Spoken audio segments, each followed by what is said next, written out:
I'm so devastated because he never should have gone. I only found out this morning that my brother had died." These were the words said by Terry, whose brother had just died while being in a compound of a secretive Spanish cult.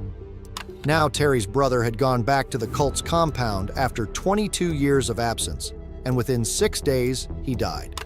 While talking to an Irish radio channel, Terry told that her brother had developed schizophrenia the last time he was there, and that place was a living hell.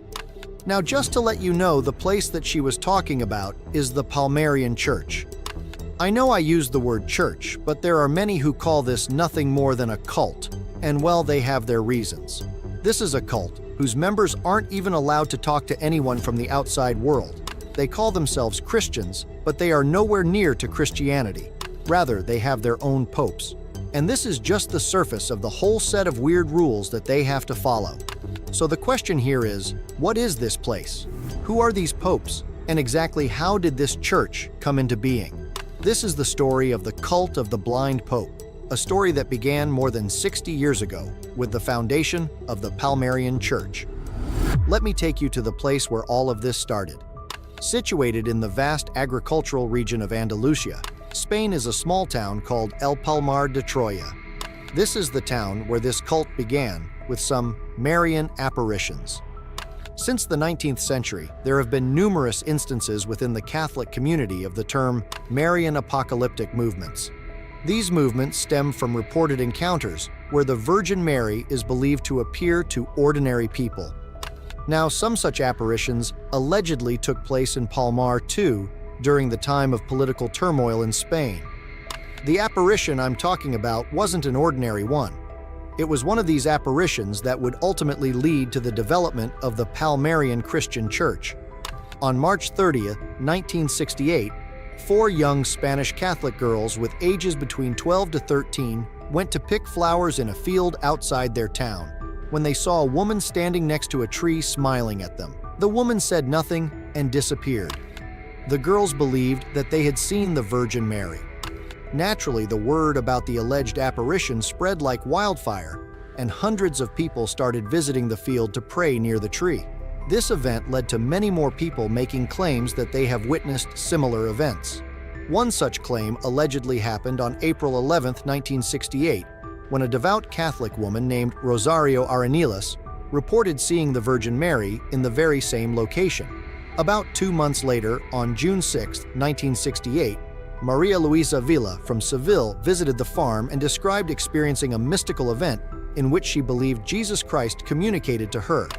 In the summer of 1968, the number of such alleged apparitions began to rise. Clemente and Manolo, the chosen ones? Out of the hundreds of people that visited the tree, 2 young men were very prominent, the 23-year-old Clemente Dominguez and his 35-year-old friend Manuel Alonso Corral. On October 15, 1968, Gomez and Manuel came from Seville and visited Palmar de Troya for the first time. About a year later in August, both friends attended a Holy Mass at the site where Maria Luisa was present herself and described how she had a vision of Virgin Mary. After this Mass, their visits became more and more frequent, and finally both declared that they themselves had an appearance of a luminous cross. In 1968, Rosario Arenelas Dominguez and later Maria Luisa Vila claimed to have seen Jesus Christ and Padre Pio. But that wasn't all. After some time, Dominguez announced that he had several other visions like this. Soon, the news of these sightings and visions started to spread like wildfire, and thousands of devotees were drawn to El Palmar de Troya for a single purpose: to witness Dominguez's visions. By May 15, 1970, the number of these visitors reached an all-time high of 40,000 devotees. This meant that Dominguez had certainly garnered a huge following, and people who believed in him were increasing day by day. Now for Dominguez, the next step was to spread his visions all over the world, and he didn't waste any time in doing so. All of the visions and apparitions were translated into French, English, and German, and with these, the duo of Clemente Dominguez and Manuel Corral started traveling through Spain, France, Portugal, and Italy. After 2 years, and traveling through almost all of the Western Europe, the duo started making trips across the Atlantic to the United States and many Latin American countries. Now, almost all of these trips were being sponsored by the donations that had come in from various followers, But the most major chunk came from Baroness de Castillo Chirel, a 90-years-old devout Catholic woman who gave Dominguez and Corral a donation of 16 million pesetas in 1972, an amount that would roughly be worth $1.8 million in 2024. With donations, the duo was able to buy a large plot of land in La Alcapara in 1974, and very next year in 1975, another alleged apparition occurred. This time, according to Dominguez, Jesus Christ himself appeared and asked him to buy a large sanctuary on the recently bought land. The Blind Pope. Slowly, the religion started growing, and more priests and ordinary people started following the Palmarian Church. On May 19, 1976, a car accident occurred as 5 Palmarian bishops were returning from a trip to Derval, France. During the crash, the car's windshield shattered, causing a piece of glass to injure Dominguez's eyes. He was blinded, and to avoid further damage, had to undergo surgery to remove his eyeballs. The media quickly started calling Dominguez Clemente as blind seer in their news articles. After some months in September 1976, he reported a vision again, where Jesus allegedly said he was preparing Dominguez to be a future pope, and that the blinding was a trial of faith to prove his worthiness. After the death of Pope Paul VI, he claimed that Christ himself had crowned him as the next pope, and with this he took the name of Pope George XVII. Rules implied by the Church. Now, if you know anything about Christianity, I'm sure that all of this must be looking a bit weird to you, but there's more to it. The Palmarian Church, which was initially built on the Catholic ideology, was undergoing a significant doctrinal shift, and that too at a pretty fast pace. Inspired by Clemente's reported visions, the Church began to diverge from traditional Catholicism. They crafted their own versions of religious rituals and beliefs, including a new Bible called the Palmarian Sacred History, which claimed to correct supposed corruptions in the previous texts. The members of the Church were advised to burn or throw away other Bibles that they had. This new scripture also consisted of tales of interstellar wars between different planets. Like all other religions or cults, the Palmarian Church, too, had its own set of rules for its members. Living life as a member of the Palmarian Church could be quite varied, depending on where you were located. If you were close to the Palmar compound, you'd find yourself attending long services and processions regularly. But if you were in Europe or America, you might have had a smaller chapel to attend. The expectations for Palmarian lay, people were demanding, to say the least. Loyalty and generous donations were required for salvation. Married couples were even encouraged to have as many children as possible to grow the cult. And here's an interesting tidbit. They believed they had to have a baby every time they had sexual intercourse. Starting from the late 1970s, the Palmarian Church introduced what they called the norms, which were strict rules for followers. They were told these rules were necessary for salvation, but critics saw them as a means of control. The norms dictated everything from clothing to social interactions. For instance, Palmarians were forbidden from going to places like beaches, nightclubs, or even swimming pools. They were also restricted in their interactions with outsiders, even their own family members. The restrictions extended into everyday life. Catherine Rhodes, who grew up in the Palmarian Church, recalls a long list of things they couldn't do or engage with, from music to books to friendships outside the cult. Questioning any of these rules could lead to excommunication, a severe punishment within the Palmarian community. Life for Palmarian clergy wasn't any easier. Former nuns and priests have reported extreme conditions, including fasting, exhaustion, and untreated illnesses.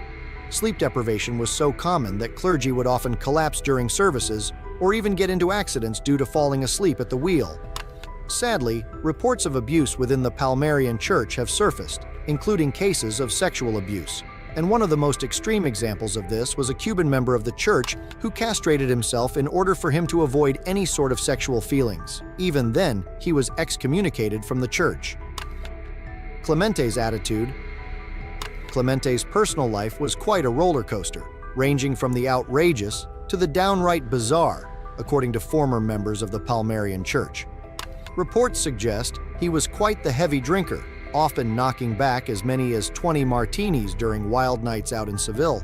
Alongside his inner circle, they'd splurge on lavish meals, top-shelf alcohol, and fancy hotels, all while squeezing more donations out of their followers.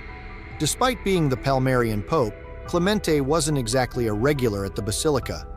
He'd only show up for the big occasions like Christmas and Easter, and even then, his appearances were erratic. Sometimes he'd arrive for the opening procession, only to disappear out the back and return just in time for the end of the service. And on some unfortunate occasions, he'd stumble drunk, even getting into altercations with bishops who tried to intervene. Critics within the clergy weren't spared either. Anyone who dared to speak out against Clemente's behavior was either given menial tasks or shown the door, facing excommunication. One particularly memorable incident was when Clemente and his crew visited the Carlite church at Alba de Tormes. Rumors were swirling that they were attempting to steal the body of Saint Teresa of Avila. Things quickly escalated when Clemente, fueled by alcohol, started staggering around the church, declaring himself the true pope and criticizing women wearing pants. The Palmarian entourage faced backlash from a furious mob, resulting in chaos and violence. Despite preaching strict sexual morality, Clemente's own life contradicted his teachings. Before and during his time as Palmarian Pope, he was known to be actively involved in homosexual activities. Former members recall him being a familiar face in Seville's gay bar scene, earning himself the nickname El Voltio, meaning the voltage, a nod to his electrifying presence. His close companion, Manolo, was dubbed El Mon, the monk, but they were known to have male lovers within the Palmarian clergy. Despite all these controversies, thousands of Palmarians remained loyal to Clemente and the church, seemingly unfazed by his behavior. It's a testament to the power of charisma and authority, even in the face of scandal and hypocrisy. Beyond occasional tabloid articles or local gossip, the Palmarian church didn't really grab the world's attention until 1986. That's when a Spanish comedy film called Manuel Clemente hit the screens. The movie spun a wild tale featuring two characters who schemed to exploit religion for money and fame, with a not-so-subtle nod to Clemente and his church. In the film, these characters, named after Clemente himself, concoct a religious scam that ends up being more successful than they could have ever imagined. But while the faithful kept praying and waiting for Armageddon, the real Clemente seemed unfazed. He and his inner circle were living it up, with money flowing into the Palmar compound during the day and drinks flowing in the bars of Seville at night. It's almost like they were living in their own bubble of excess and extravagance while the rest of the world carried on. Post-Clemente Palmarian Church. Now, like all cult leaders, the reign of Clemente Dominguez II finally came to an end when he died in March 2005. He was succeeded by Father Isidoro Maria, who was crowned Pope 3 days later and took Peter II as his papal name. In the next 6 years, Peter II issued a series of apostolic decrees, and on July 15, 2011, Peter II died. Now, these 6 years had been a time of little to no controversies for the Palmarian Church, but this was soon about to change with the coming of the third pope. Pope Peter II was succeeded in by his Secretary of State, Factor Sergio Maria, who took the name Pope Gregory XVI. During his early years, Pope Gregory proved himself as a very strict pope, but slowly it all started to change. He started abolishing most of the strict rules implemented by Clemente. For example, before 2015, the Palmarian Church had been very strict about what kind of clothes you should wear, but with Gregory liberalizing the teachings, it started to change. Similarly, he allowed Palmarians to smoke, to go to the cinema, and to talk to non-Palmarian people. In 2016, Pope Gregory XVI resigned from the papacy and left the church claiming that he didn't believe in the teachings anymore. This decision was followed by her marriage to a Palmarian nun named Nieves Trivedi. Gregory XVI was succeeded as pope by his former Secretary of State, the Swiss bishop Eliseo Maria, who took Peter III as his papal name and is still the Pope of Palmarian Church. Now for Palmarians, they are the true Christians, and everything told by Clemente Dominguez is utter truth. But for a second, think about all this yourself. If all of this was true, why would the Vatican repeatedly shun all these apparitions and visions? The personal life of Clemente, too, poses a big question mark on the kind of person he claimed himself to be. Furthermore, after resigning from papacy, George XVI in various interviews told that the Palmarian Church is nothing but a big lie, and all of it was just a big scam to gather money from devotees and use it for your own pleasures.